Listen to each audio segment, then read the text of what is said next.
जय हिंद साथियों, स्वागत है आप सभी का क्लास 12th केमिस्ट्री की एक और इम्पोर्टेंट वीडियो में। तो अगर आपको भी रिएक्शन से डर लग रहा है तो आज की इस वीडियो को ध्यान से देख लेना, क्योंकि आप लोग पिछले 3 से 4 सालों के अनसॉल्व्ड के पेपर उठा के देख लो, उसका एनालिसिस खुद से कर लो मेरे भाई। सबसे ज़्यादा पूछी गई हैं तो वो है नेमिंग रिएक्शन।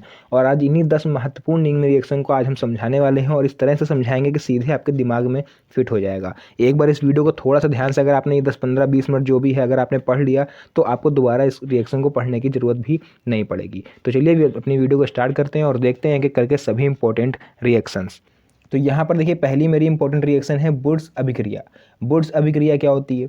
तो यहाँ पर देखो, जब एल्किल हैलाइड के दो अणु, एल्किल हैलाइड हम लोग किसको लिखते हैं, अब यहाँ पर हम आपको समझाएंगे। एल्किल हैलाइड होता है मेरे भाई आर एक्स। आर मतलब होता है आपका होता है एल्किल और एक्स मतलब होता है हैलाइड। आर के प्लेस पे आप लोग भाई दो चीज़ें लिख सकते हो, यहाँ पर ध्यान से देखना। चलिए आपको हम करवा दे रहे हैं रिएक्शन। तो जब एल्किल हैलाइड यानी कि आर एक्स, ठीक, आर एक्स के कितने अणु लेने हैं आपको? दो अणु लेने हैं, यानी कि एक बार और ले लेंगे हम आर एक्स। क्लियर है? तो आर के स्पेस पे मेरे भाई हम लोग यहाँ पर दो चीज़ें लेते हैं। आर के प्लेस पर हम लोग दो चीज़ें लेते हैं, या तो आप लोग ले सकते हो CH3 और या तो आप लोग ले सकते हो C2H5। इन दोनों में से कोई एक चीज़ ले सकते हो। और वहीं अगर एक्स की बात करें तो यहाँ पर आप लोग भैया क्लोरीन ले सकते हो, आयोडाइड ले सकते हो, ब्रोमीन ले सकते हो। ठीक, और भी कई चीज़ें होती हैं, बट आप लोग ये तीन मेन होती हैं। इन तीनों में से आप लोग कुछ भी आर के साथ में ले सकते हो। तो बोल रहा है कि एल्किल हैलाइड के हमें क्या लेने हैं? दो अणु लेने हैं, और को शुष्क ईथर की उपस्थिति में। अब उपस्थिति में यानी कि हमारा जो रिएक्शन है, जो उत्पाद बनेगा वो यहाँ पर इस तरह से बनेगा। तो यहाँ पर किसकी उपस्थिति है? शुष्क ईथर की। तो यहाँ लिख लिया हमने शुष्क ईथर की उपस्थिति में सोडियम धातु के साथ, यहाँ पर सोडियम धातु के साथ, ठीक, क्रिया कराते हैं तो एल्केन प्राप्त होता है। तो इतना सब कुछ ले लेंगे मेरे भाई, तो हमें उत्पाद देखिए क्या मिलेगा। यहाँ पर उत्पाद क्या मिलेगा? Na, ठीक, एक हमें हैलाइड मिल जाएगा, यानी कि यहाँ लिख सकते हो NaCl मिल जाएगा, प्लस दूसरा हमें क्या मिलेगा? ध्यान से देखिएगा यहाँ पर, है ना, एक मिल जाएगा NaCl और एक उसके साथ एल्कीन मिक्स हो जाएगा। कैसे? देखो, NaCl हमारा बन गया, एक Na एक ये X, ये तीन चलेगा। अब क्या बचा? एक R ये बचा, एक R ये बचा। तो यहाँ पर लिख दो 2R, और दोनों X यहाँ पर इन्वॉल्व करने हैं हमको, तो यहाँ पर लिख लेते हैं 2। ठीक, यहाँ पर अभी चाहो तो X लिखा रहे हैं, तो Cl लिखेंगे तो आप लोग कन्फ्यूज होगे। तो देखो अब रिएक्शन को थोड़ा सा बैलेंस करते हैं। X कितने हैं यहाँ पर? 2। ठीक, यहाँ पर X कितने हैं? 1 2। यहाँ पर R कितने हैं? 1 2। यहाँ पर R कितने हैं? 2। Na यहाँ पर कितना है? 1, यहाँ है 2। तो इसको भी बैलेंस करने के लिए यहाँ पर भी हमने लगा दिया 2। यही आप लोग यहाँ पर देख पा रहे हो लिखी हुई रिएक्शन, RX 2Na RX। ठीक, आगे पीछे हो रहा है, कोई दिक्कत नहीं। शुष्क ईथर की उपस्थिति में बनता है भैया एल्केन। यानी एल्केन कैसे बनेगा? चाहे CH3 लिख लो या C2H5 लिख लो। ये चीज़ ध्यान रखना, जैसे R के स्पेस पे आपने इधर अगर CH3 लिया है तो इधर भी आपको CH3 लेना है। ऐसा नहीं कि आपने इधर CH3 लिया तो इधर C2H5 कर दिया। ये चीज़ का थोड़ा सा ध्यान रखना है। तो अब इसको अगर हम लोग रिएक्शन के फॉर्म में लिखें तो कैसे लिखेंगे? देखिए, R की जगह पर हमने यहाँ CH3 यूज़ करा है तो CH3, और X की जगह पर हमने यूज़ करा है Cl, तो CH3Cl plus 2Na plus CH3Cl। अब इसकी रिएक्शन का जो उत्पाद है, जो कंपाउंड है, वो इधर बनेगा। तो R बोल रहा है हमारा, मतलब कि CH3 दो बार हमने लिख लिया। NaX यानी Na और X की जगह पर हमने Cl लिखा है। आप लोग Br लिख लेना, I लिख लेना, कुछ भी लिख लेना। तो इस तरह से आपकी जो फर्स्ट रिएक्शन है वो कंप्लीट हुई। आई होप आप लोग को अच्छी तरह से समझ में आई होगी, क्योंकि मैंने अपनी तरफ से अपना बेस्ट दिया है समझाने में। चलिए इसी तरह से हम लोग देख लेते हैं इसकी सेकंड रिएक्शन जो होती है वुड्स फिटिंग अभिक्रिया।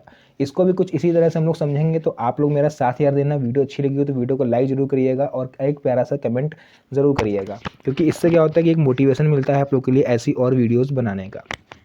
तो देखिए यहाँ पर वुड्स फिटिंग अभिक्रिया है, हम यहाँ इसको पढ़ेंगे एक अणु एल्किल हैलाइड। अब यहाँ पर थोड़ा इस रिएक्शन से अलग होने वाला है, तो इसमें हम लोग क्या करते हैं, इसको ऐसे फोल्ड कर देते हैं और इसी के आगे इस रिएक्शन को कंप्लीट करते हैं।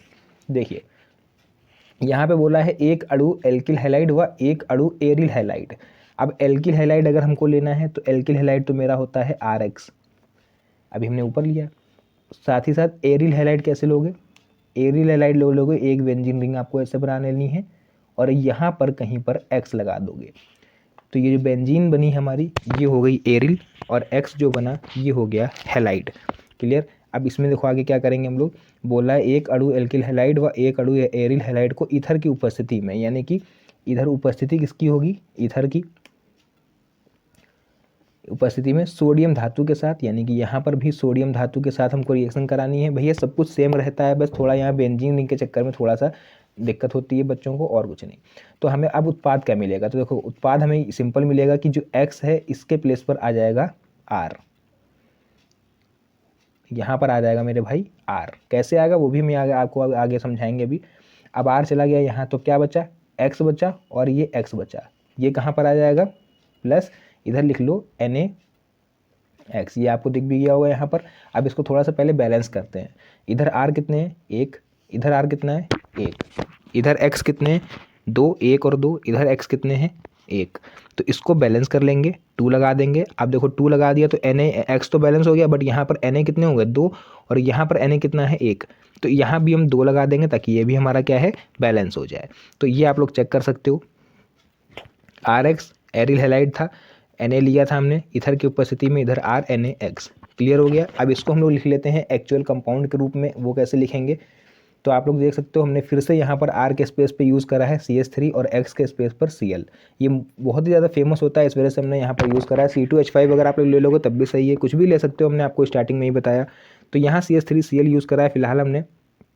X की जगह पर हमने यहाँ Cl लिखा हुआ है। आप लोग यहाँ चाहो बेंजीन रिंग की जगह तो C6H5 भी लिख सकते हो, ठीक, क्योंकि एक Cl के साथ चला गया। Na बाकी इधर CH3 हो जाएगा। बस एक चीज़ याद रखना, अगर CH3 देखो इधर लिया है तो हमने इधर भी CH3 लिया है, इधर चेंज नहीं करना। तो ये इस तरह से आपकी जो सेकंड रिएक्शन है वुड्स फिटिंग अभिक्रिया, ये भी कंप्लीट हुई है ना। ये वुड्स रिएक्शन से मिलती जुलती थोड़ी बहुत। चलिए तीसरी रिएक्शन देखेंगे हम लोग। तीसरी इंपॉर्टेंट रिएक्शन है फ्रीडल क्रॉफ्ट अभिक्रिया। अब फ्रीडल क्रॉफ्ट अभिक्रिया इसमें क्या होता है, इसको भी थोड़ा ध्यान समझेंगे। इसको निर्जल AlCl3 की उपस्थिति में, तो मेरे भाई जहाँ पर ये उपस्थिति बोल देता है तो वो चीज़ ऑटोमेटिक कहाँ चली जाती है, बीच में आ जाती है, यानी कि वो बन जाती है हमारी उत्प्रेरक। ठीक, उपस्थिति में बेंजीन की क्रिया। अब बेंजीन की यानी तो आप लोग चाहो तो बेंजीन रिंग बना दो या फिर C6H6 लिख दो, ठीक है, दोनों में कुछ भी कर सकते हो। कि इसकी क्रिया हम लोग किससे करा देंगे, मेथिल क्लोराइड से। मेथिल मतलब होता है CH3 और एथिल मतलब होता है C2H5। तो यहाँ मेथिल क्लोराइड है तो CH3Cl हो जाएगा, निर्जल AlCl3 है तो दो कराने पर क्या बनेगा, टॉलुइन बनेगा। स्क्रीनशॉट आप लोग ले लीजिए। C6H5 और CH3 कहाँ आ जाएगा, इधर, तो इधर से एक H क्या होगा, वो फ्री हो जाएगा, वो H आ जाएगा इधर Cl के साथ, तो वो HCl बाहर निकल गया। तो इस तरह से ये फ्रीडल क्रॉफ्ट रिएक्शन भी मेरी कंप्लीट हुई। 3 मोस्ट इंपॉर्टेंट रिएक्शंस हम लोगों ने देखी जो पिछले साल आई हुई हैं। अभी बहुत सी रिएक्शन हैं, उनको एक करके समझेंगे। उसका देखिए नेक्स्ट आपको यहाँ दिख रहा होगा स्मिट अभिक्रिया क्या होती है। अब स्मिट अभिक्रिया क्या होती है, तो यहाँ बोल रहे हैं कि जब एसिटिक अम्ल की क्रिया, एसिटिक अम्ल का सूत्र क्या होता है, CH3COOH। तो इसकी जब क्रिया हम लोग किससे करवाते हैं, हाइड्रोजोइक अम्ल से कराते हैं तो मेथिल एमीन बनता है।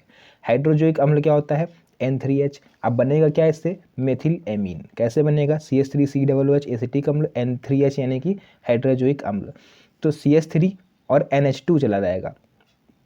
ठीक, NH2 चला गया, यानी यहाँ पर कितने बचा, 2 N बचे और H नहीं बचा। तो देख तो यहाँ पर लिख लिया हमने CH3NH2 सबसे पहले लिख दो। यहाँ पर क्या बचा हुआ है, 2 N बचे हुए हैं तो 2 N लिख दो, और क्या बचा है CO2 यहाँ पर लिख दो। रिएक्शन बैलेंस है क्या, चेक करते हैं एक बार, चलिए, क्योंकि भाई यहाँ पर देखो CO2 बचे हुए हैं, 1 C 2 O, तो उसको हमने लिख दिया CO2, और यहाँ N2 बचा था तो हमने N2 लिख दिया। बाकी आप लोग चेक कर सकते हो, रिएक्शन पूरी तरह से बैलेंस्ड है। क्लियर है, चलिए बढ़ते हैं अपनी नेक्स्ट रिएक्शन की तरफ। नेक्स्ट है भैया राइमर टीमन अभिक्रिया। अब ये राइमर टीमन अभिक्रिया क्या है, तो जब फिनॉल में क्लोरोफॉर्म मिलाकर NaOH के साथ, यानी फिनॉल भी आपको लेनी है, क्लोरोफॉर्म भी लेना है और NaOH भी लेना है, के साथ लगभग 333 केल्विन ताप पर गर्म करते हैं तो सैलिसिल एल्डिहाइड बनता है। तो चलिए यहाँ पर हम लोग रिएक्शन देखते हैं। सबसे पहले हमने यहाँ पर ले लिया फिनॉल, क्या बोला है, फिनॉल में क्लोरोफॉर्म मिलाकर NaOH के साथ, है ना, तो फिनॉल पहले ली, फिर क्लोरोफॉर्म लिया, फिर NaOH लिया। 333 केल्विन ताप पर हमने इसको हीट दिया, तो भाई फिनॉल के साथ यहाँ पर एक CHO लग गया आके, क्योंकि सैलिसिल एल्डिहाइड का फॉर्मूला यही होता है। इधर क्या बचा, एक Na बचा, एक Cl बचा, तो वो NaCl लिख दिया प्लस H2O। कुछ ना बने तो H2O निकाल दिया करो यार, ये रिएक्शन का सबसे इंपॉर्टेंट पार्ट होता है, बेसिक पार्ट होता है। कहीं पर भी कोई भी रिएक्शन हो रही हो उसमें H2O जरूर निकलता है। क्लियर। तो ये 5 रिएक्शन मेरी कंप्लीट हुई। चलिए आप लोग देख सकते हो बाकी बैलेंस्ड है रिएक्शन, क्योंकि यहाँ पर कोई ज़रूरत है नहीं बताने की। Na कितने हैं 3 है, यहाँ Na 3 है, इधर भी Na 3 है, Cl कितना है 3 और इधर भी Cl कितना हो रहेगा 3। बाकी आप लोग चेक कर सकते हो। नेक्स्ट है कैनिज़ारो अभिक्रिया। कैनिज़ारो रिएक्शन क्या कहती है? कैनिज़ारो रिएक्शन बोलती है कि जब एल्डिहाइड की क्रिया हम लोग क्षार से कराते हैं, किसी भी क्षार क्या होते हैं जिनमें माइनस चार्ज होता है। जैसे हम लोग NaOH अगर ले लें तो Na प्लस OH माइनस, तो OH माइनस होते हैं क्षार और H प्लस होते हैं अम्ल। ये आप लोगों ने 9th में पढ़ा होगा, 10th में बेसिक है। तो जब एल्डिहाइड की क्रिया हम लोग क्षार से कराएंगे तो एल्कोहल व सोडियम पोटेशियम लवण बनता है। तो देखो यहाँ पर लिख लेंगे एल्डिहाइड की क्रिया। एल्डिहाइड हमने लिया है, फॉर्मल्डिहाइड यहाँ पर यूज़ करा गया है। कोई भी एल्डिहाइड समूह का आप लोग कोई भी एक एलिमेंट यहाँ ले सकते हो कंपाउंड। तो HCHO यानी कि फॉर्मल्डिहाइड ले लिया, साथ में हमने एक क्षार ले लिया यानी NaOH ले लिया। आप चाहते तो यहाँ KOH ले सकते थे, H2SO4 ले सकते थे, कुछ भी ले सकते थे, ठीक है। तो इसकी हम रिएक्शन करवाएंगे तो अब क्या मिलेगा, देखो बोल रहे हैं सोडियम पोटेशियम लवण मिलते हैं। तो CH3OH यहाँ निकाल दो, मेथिल हाइड्रोक्साइड, तो CH3OH निकल गया। अब यहाँ पर क्या बचा, HCOONA, ठीक है, यानी HC एक O ये और Na। क्या बचा हमारे पास अब केवल, भाई देखो CH3 हमारा एक C और 1 2 3 H मिल के CH3 बना, एक OH मिल के CH3OH बन गया। अब आपको इसको बैलेंस करना है।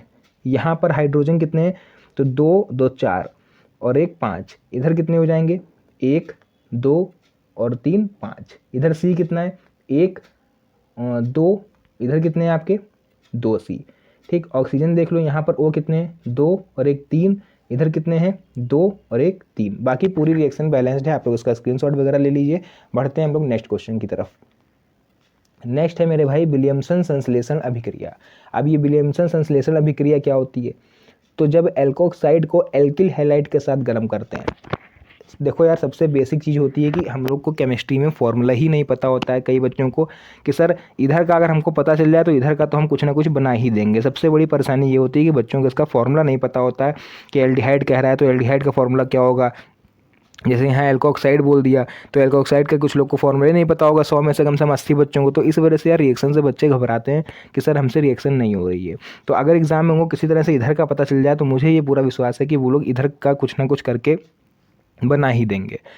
तो यार इसमें क्या करना पड़ता है, देखो अब आपके पास टाइम तो है नहीं ज़्यादा, इसको आपको स्टार्टिंग से थोड़ा सा फोकस करना पड़ता है। जिन लोग का बेस अगर मजबूत नहीं होता है, 9th 10th का उन्होंने थोड़ा सा ढील दे दी थी पढ़ाई में या ज़्यादा अच्छे से नहीं पढ़ा था, तो उनको आगे चल के ये प्रॉब्लम आती है 12th में। ये चीज़ सिंपल है, ये सभी के साथ होता है, ये आपके साथ नहीं हो रहा है। हर बच्चा इसी वजह से रिएक्शन से डरता है, वरना अगर इधर का पता है तो इसमें इधर बनाने की कौन सी बड़ी बात है ना। तो चलिए खैर, जो अब हुआ तो हुआ। अब आपको ये 10 नेमिंग रिएक्शन अच्छे से याद कर लेनी है, और मेरा विश्वास मानो यार कि अगर ये 10 रिएक्शन आज पढ़ के जाना और कोई भी अनसॉल्व उठा लेना, कोई भी गेस्ट पेपर उठा लेना, मॉडल पेपर उठा लेना और एक बार उसको चेक करना रिएक्शन वाला पोर्शन। अगर इन 10 में से कम 5 रिएक्शन आपको उसमें ना मिलें तो आप कमेंट में आके बताना, फिर हम देखते हैं, ठीक है। ऐसा हो ही नहीं सकता कि आपको उसमें 5 से ज़्यादा ही मिलेंगी, 5 से कम नहीं मिलेंगी। चलिए नेक्स्ट हम लोग देखेंगे विलियमसन संश्लेषण क्या होता है। जब एल्कोक्साइड को एल्किल हैलाइड के साथ गर्म करते हैं तो ईथर प्राप्त होता है। एल्कोक्साइड का फॉर्मूला होता है, लिख लीजिए कहीं पर, C2H5ONa, ठीक। और एल्किल हैलाइड यानी C2H5I, ये हमने स्टार्टिंग में बताया था। अभी जब वुड्स रिएक्शन हम लोग पढ़ रहे थे, याद है RX वाला, तो वहाँ हमने बोला था R की जगह हम लोग ले सकते हैं CH3 या C2H5, और X के जगह पर IBrCl कुछ भी ले सकते हैं। तो यहाँ पर इन्होंने भैया यूज़ करा है R की जगह पर C2H5 और X की जगह पर I, ठीक। आप CH3Cl यूज़ कर लेना, कोई दिक्कत नहीं है। तो यहाँ पर होगा क्या कि इधर बनेगा।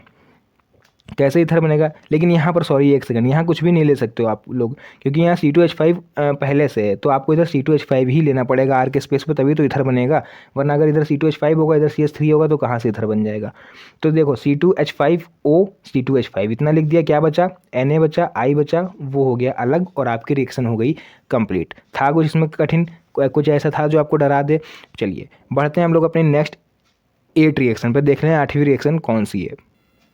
तो 8वीं रिएक्शन आप लोग यहाँ देख पा रहे हो, लिखा हुआ है रोजेनमुंड अपचयन अभिक्रिया। ये रोजेनमुंड अपचयन अभिक्रिया क्या होती है कि जब एसिड क्लोराइड का PdBaSO4 व उबलती जाइलीन की उपस्थिति में हाइड्रोजन द्वारा आंशिक अपचयन कराते हैं तो एल्डिहाइड प्राप्त होता है। तो किसके साथ? एसिड क्लोराइड यानी कि CH3COCl, ये होता है किसका फॉर्मूला? एसिटिल क्लोराइड का। सॉरी, यहाँ पर एसिटिल बोलो चाहे एसिड बोलो, यहाँ पर हमने लिखा नहीं है वो चीज़, यहाँ एसिड लिख दिया, यहाँ एसिटिल लिख दिया, कोई दिक्कत नहीं है, दोनों चीज़ें सेम है, ठीक है। तो एसिटिल क्लोराइड और इसका हम लोग हाइड्रोजन के साथ भैया करवाएंगे, लिखा है ना हाइड्रोजन द्वारा आंशिक अपचयन कराते हैं, तो हाइड्रोजन से इसका अपचयन कराएंगे किसकी उपस्थिति में? PdBaSO4। ये क्या होता है? ये होती है जाइलीन, ठीक। तो इसका हम लोग क्या करवा रहे हैं? अपचयन करवा रहे हैं। तो यहाँ बनेगा देखो CH3CHO, ठीक, CHO बनेगा, यानी ये एल्डिहाइड समूह का है, ये मेथिल एल्डिहाइड बोल सकते हो इसको, प्लस HCl। क्लियर है? तो ये आप हो गई आपकी 8th रिएक्शन कंप्लीट। नेक्स्ट है हमारी हाफमैन ब्रोमेमाइड। ये क्या होती है भैया? ये आपकी पूछी गई थी 2023 में और 2024 के 3 सेट में। तो हाफमैन ब्रोमेमाइड क्या होता है? जब एलिफेटिक या एरोमेटिक एसिड एमाइड को द्रव ब्रोमीन के साथ कॉस्टिक पोटास के जली विलयन की उपस्थिति में क्रिया कराते हैं तो प्राथमिक एमीन बनता है। यानी कि आपको क्या लेना है? एलिफेटिक या एरोमेटिक, दोनों में से कोई भी ले लेना है। एलिफेटिक होते हैं, आपको पता होगा बेंजीन रिंग वाले जो नहीं होते हैं, एरोमेटिक आपको बेंजीन रिंग उसमें होती है, ठीक। इसी तरह से शायद होता है, इसमें कंफर्म नहीं है। तो CH3CONH2 होता है, प्लस Br2 ले लेना है, बोला है ना द्रव ब्रोमीन, तो Br2 ले लोगे और ले लोगे कास्टिक पोटास। कास्टिक पोटास आप लोग कुछ भी ले सकते हो, NaOH लो या KOH लो, तो हमने यहाँ पर KOH यूज़ करा है। आप लोग इससे बना देना प्राथमिक एमीन यानी CH3NH2, ठीक। मेथिल जो होती है हमारी प्राथमिक एमीन होती है ये। तो यहाँ पर K2CO3 plus KBr plus H2O, यार ये आपको थोड़ा सा याद करना पड़ सकता है क्योंकि इसमें थोड़ा सा आपको अलग सा है, क्योंकि भाई देखो KBr अलग बन जाएगा, H2O सभी में बनता है, कुछ ना बन रहा हो कहीं पर तो H2O बना देना लास्ट में। K2CO3, जो दो मेन चीज़ें हैं याद करने वाली वो ये हैं, CH3NH2 K2CO3। तो इसको थोड़ा सा आपको देखना पड़ेगा यार, इसकी कोई भी शॉर्ट ट्रिक नहीं है। एंड 10 लास्ट रिएक्शन हम लोग देखने वाले हैं, एल्डोल संघनन क्या होता है? तो एल्डोल संघनन होता है भैया कि जब कार्बोनिल यौगिक जिसमें अल्फा हाइड्रोजन परमाणु होता है, ठीक है, उसे तनु यानी जो आपका डाइल्यूट होता है NaOH K2CO3 आदि की उपस्थिति में संघनित होकर एल्डोल बनाते हैं। तो यहाँ पर एल्डोल संघनन हम लोग क्या लेंगे? सेम एक जैसे एलिमेंट लेते हैं एल्डिहाइड समूह के, एल्डोल लिखा यानी एल्डिहाइड समूह, CH3CHO आप लोग चाहते हैं C2H5CHO ले लेते हैं, C2H5CHO ले लेते हैं, मतलब सेम चीज़ आपको लेनी है। तो CH3CHO लेना है, CH3CHO हमने 2 बार ले लिया। क्या करेंगे इसका? देखो CH3, ध्यान से देखना यहाँ तक, CH3CH इतना लिख लेना, O भी यहाँ पूरा लिख लेना। अब क्या करना है यहाँ से आपको कि यहाँ से 3 H है, यहाँ से एक H निकाल के यहाँ चिपका देना है, यहाँ पर H के साथ, तो हो जाएगा CH3CHOH। तो देखो लिखा हुआ है CH3CHOH, एक H यहाँ से कम हुआ था हमारा, देखो 3 की एक निकाल लिया था ना, यहाँ 2 ही बचे, तो CH2CHO बचेगा, CH2CHO बचा हुआ है। तो ये 10 इंपॉर्टेंट नेमिंग रिएक्शन जो थी मैंने आपकी कंप्लीट करा दी। वीडियो में कुछ भी समझ में आया हो तो वीडियो को लाइक, चैनल पर पहली बार आया तो चैनल को सब्सक्राइब कर लीजिएगा, क्योंकि ऐसी वीडियो आपको एग्जाम तक परमानेंट मिलने वाली है। तो फिलहाल के लिए आज की इस इंपॉर्टेंट वीडियो को हम लोग यहीं पर एंड करेंगे। मिलते हैं आप सभी से नेक्स्ट वीडियो में एक और अच्छी इंटरेस्टिंग मज़ेदार वीडियो के साथ। तब तक के लिए धन्यवाद। जय हिंद।